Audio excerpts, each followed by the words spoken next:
This is Out of the Box with your host, Jonathan Clark. Out of the Box, Sunday nights at 9 on Q104.3. Well, he's got a new album, a double album, Sad and Beautiful World. He's playing Brooklyn Made this coming Saturday, October 23rd. All the info and tour dates, jessemalin.com. He is known as the mayor of the East Village, and he's back from the UK tour, along with his co-producer, Derek Cruiser, in the studio with us. Jesse Malin.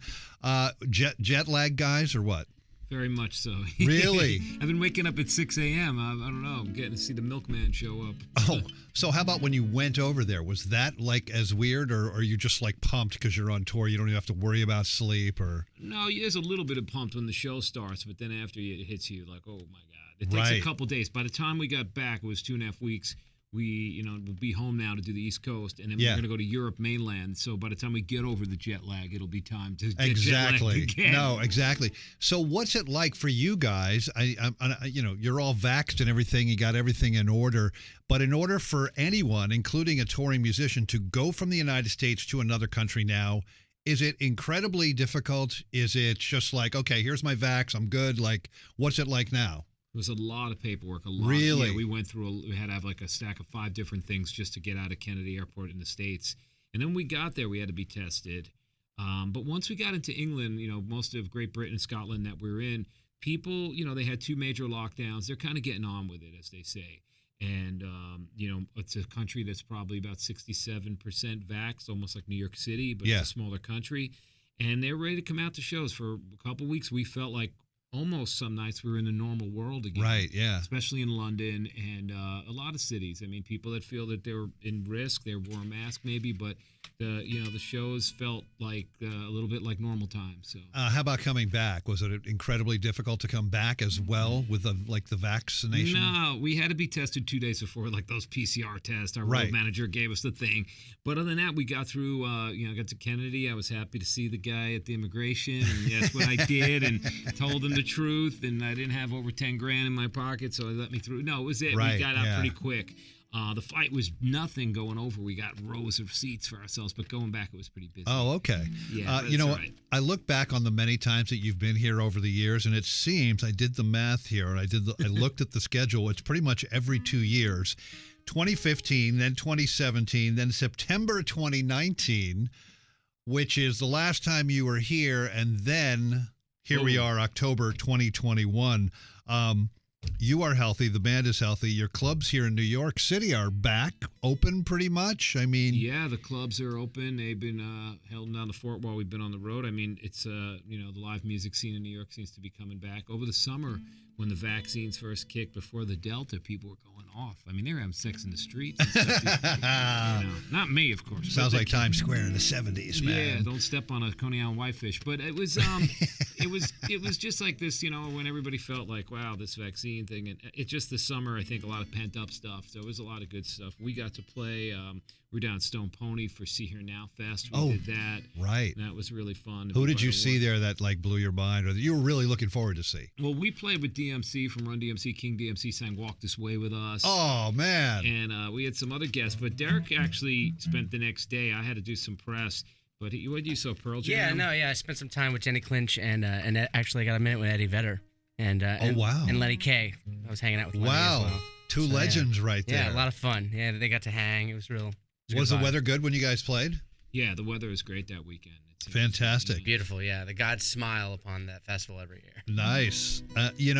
Speaking of, you touched on this briefly. I know you did a lot of live streams during the pandemic and the lockdown from your apartment. But now also Bowery Electric, you did some stuff. But you have something coming up pretty soon with our good friend Tommy Stinson, I think, right? Yeah, it's actually Green Day has a coffee company, Mike Durnt and Billy Joe. It's called Oakland Coffee, and it's actually good stuff. And they do these West Coast ones where they had these little live stream concerts, and then we have an East Coast one with Tommy Stinson, us, and an artist called Hennessy. So it's like a show.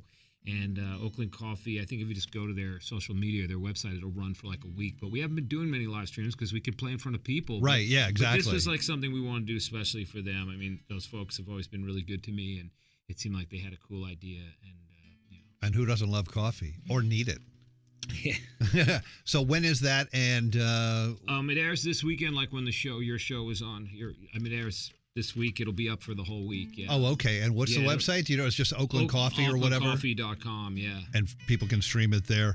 The title of the new album references a Jim Jarmusch film, I believe, Down by Law. Do I have that right, Jesse? Yeah, it's a scene with Roberto Benigni. Remember that guy from Life is Beautiful, that Italian guy, that crazy Holocaust film? It's like kind of very funny Holocaust film, believe it or not. Explain that whole thing to me, because it involves somebody with my occupation, I believe. Yes, Tom Waits is a DJ, and he gets a breakup with Ellen Barkan, his girlfriend, and she throws all his records out the window in New Orleans, and she's pissed off at him, and then he says, please, not the shoes, and she throws the shoes out the window, his boots. But she says something else. You're a blankety-blank DJ. You're a fucking awful DJ. Yeah. You're a terrible, you don't kiss ass or whatever. So then he's in the street just waiting around, and of course, coming down the street, there's some guy that's walking, it's Italian, broken English accent, it's Roberto Benigni, and he's going, it's a sad and beautiful world. And Tom Waits is like, get out of here. Bug off, get out of here. That's a great line, though. And he says it again. It's a sad and beautiful world. And he says, get out of here. So he leaves, and then you see Tom Waits in the next scene just making up a song. It's a sad and beautiful world. And that's when I just wrote it down in my notebook. And it was one of these titles that I've had for, a bunch of years. Right. A couple years. It was maybe the last record, Sunset Kids, might have had that title.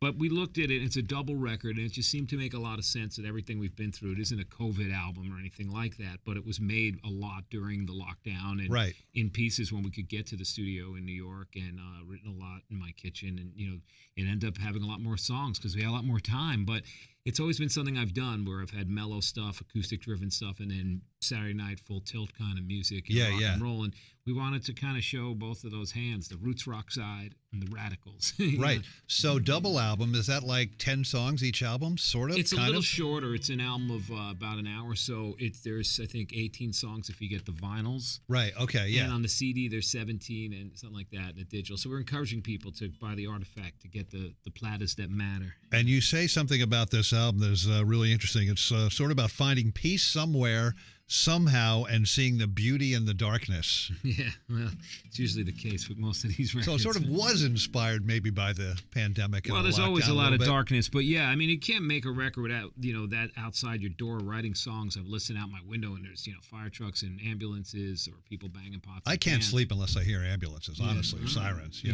being a New Yorker. It's your white noise. I'm going to get you that machine when you go on vacation. Yeah, right? I bet it's got people yelling.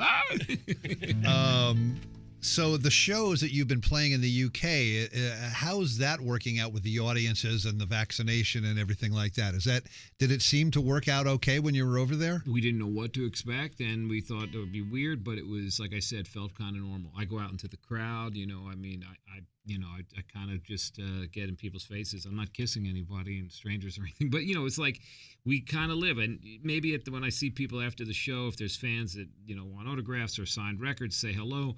I'm not like hugging and shaking their hands the way I would fist bump, whatever. Or just a little, bow from Japan or something. Give them a little elbow. A little elbow, yeah. They don't really love that, though. They want to hug and kiss you. They've had a few pints, these big blokes, and they want to say it. And, so I'm trying to think of they feel disrespected, but I don't care. Right. We got many shows to do, and we got to get back to the States and play it. We had all that, and then we're going back over in Europe. And, you make a record, and that's the work. It's fun. The studio's a great, crazy animal. But taking the songs onto a stage in front of live people around the world, traveling with them is how I think the real reward and what you learn. So, speaking of shows, Brooklyn Made, that is October 23rd. What is October 23rd? What is Brooklyn Made? Is it like a mini festival? Where is it? It's in Bushwick, right by the subway stop. It's a new club, a bunch of folks. Oh, it is? I know. Okay. And they opened with Jeff Tweedy of Wilco the first two nights. Nice. And they got Band of Horses there this week. And they're really just real artist friendly. I checked out the venue before, they even were building it and thought, wow, this is going to be a great one for the kind of release of my album. Like we did an American release, but we were in Europe, so we're going to do this party and we play a regular set. We have guests. Tommy Stinson is going to sing there with us. HR from Bad Brains. And who's on this record as well? Yeah, he's on this record. A bunch of folks that are on the record. Hollis Brown, which is a good rock band out of I know Queens. them. Yeah, they've been here. Yeah, they're opening the show, and Chris Gruen, Bob Gruen's kid, who's been on tour with us, is opening up early, and Cat Popper. So it's a night, and we've been in shape from playing every night. So it'll be fun to come home and get to show off in our own town. I see some beautiful guitars that you brought with you. You want to play a live song? Tell us the name of it and go for it. This one is on Sad and Beautiful World, and it's my version of a Tom Petty song. We decided to do it. I saw his last gig at the Hollywood Bowl with Lucinda Williams, and oh man, I noticed this song, which I never noticed, and I decided I'd find a way to do it in my own way. It's called Crawling Back to You.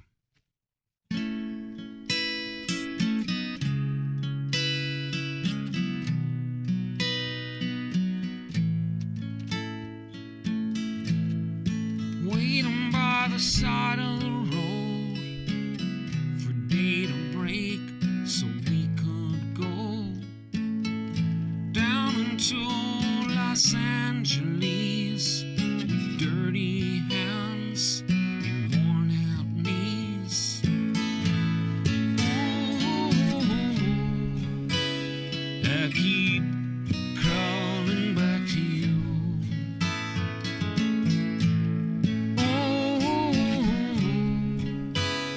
I keep crawling back to you. The ranger came with burning eyes. The chambermaid woke surprised. Thought she'd seen the last of him. She shook her head and let him in.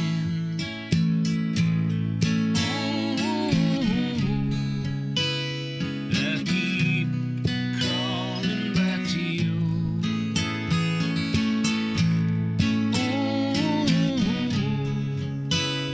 I keep crawling back to you. Hey baby, there's something in your eyes trying to say to me that I'm gonna be alright if I believe in you. It's all I want to do.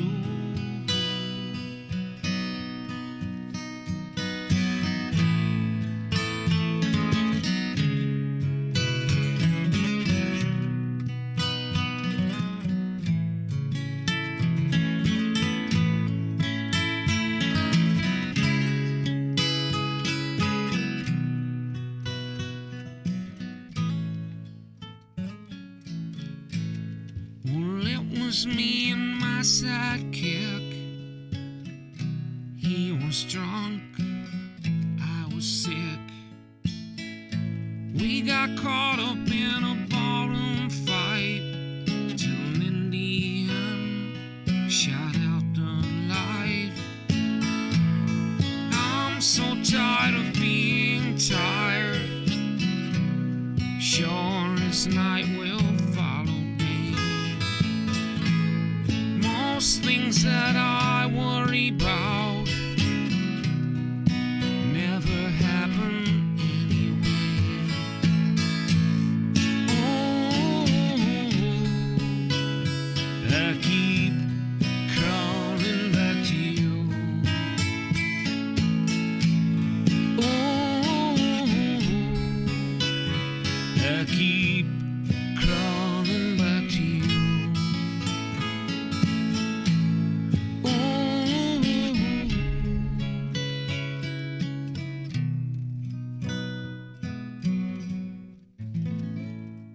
Beautiful Tom Petty song covered by Jesse Malin and Derek Cruz, and it's from Jesse's new album, a double album, Sad and Beautiful World. They're playing Brooklyn Made Saturday, October 23rd. All the info and tour dates, jessemalin.com. You know, you were really lucky to see that show with Tom Petty at the Hollywood Bowl. I think a lot of people were there, right?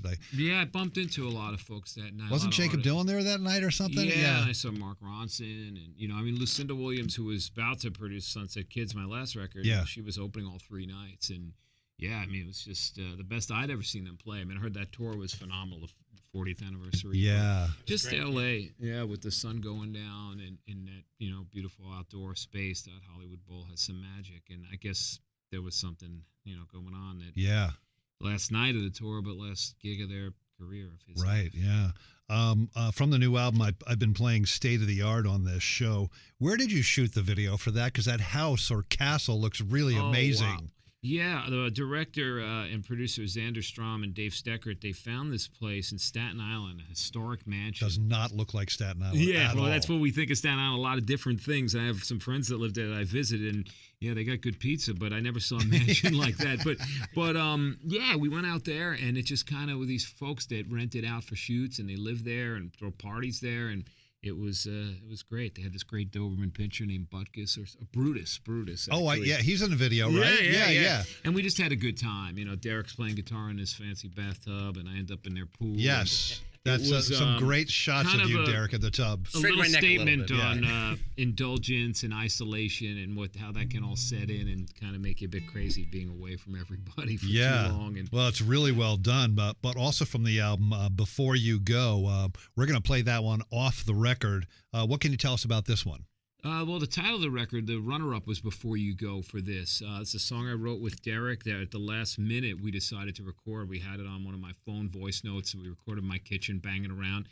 And Derek kept saying, come on, finish that one. Get the words together. And I was like, all right, we have enough songs. But I'm really glad that we did because to me it's a song that kind of states, uncertainty in the world and trying to find out who your friends and family are, the people that you can trust. The line is, are they looking out for you and me? Being inundated with so much stuff. I mean, from all the gadgets and media and TV and just being hit all the time to try to find what really matters and that this is our time now. Make the best of it. Feel alive. You just reminded me of the Facebook, Instagram, WhatsApp blackout. Were you in the UK when that happened for 8 hours? Yeah, I think everybody in my band was like, what's going on? Does this hotel stink? They don't got internet or they don't like Instagram? Yeah, we saw that. But it was interesting to see what would happen if even just for a few hours how people got. I thought it was the greatest 8 hours in a really long time. It was fantastic. I back it. Yeah. Nothing to worry about. Yeah. Well, we are in the studio with Jesse Malin and his co-producer and guitar player Derek Cruz. The new album, a double album, is Sad and Beautiful World. Check them out at Brooklyn Made, October 23rd. That's a Saturday, and all the info and tour dates, jessemalin.com. Guys, you made a beautiful record, and best of luck. And I know you're going back over to the mainland of Europe, so stay safe over there. And thanks for coming by. Thanks for having us, John. Appreciate it. See you. This is Out of the Box with your host, Jonathan Clark. Out of the Box, Sunday nights at 9 on Q1043.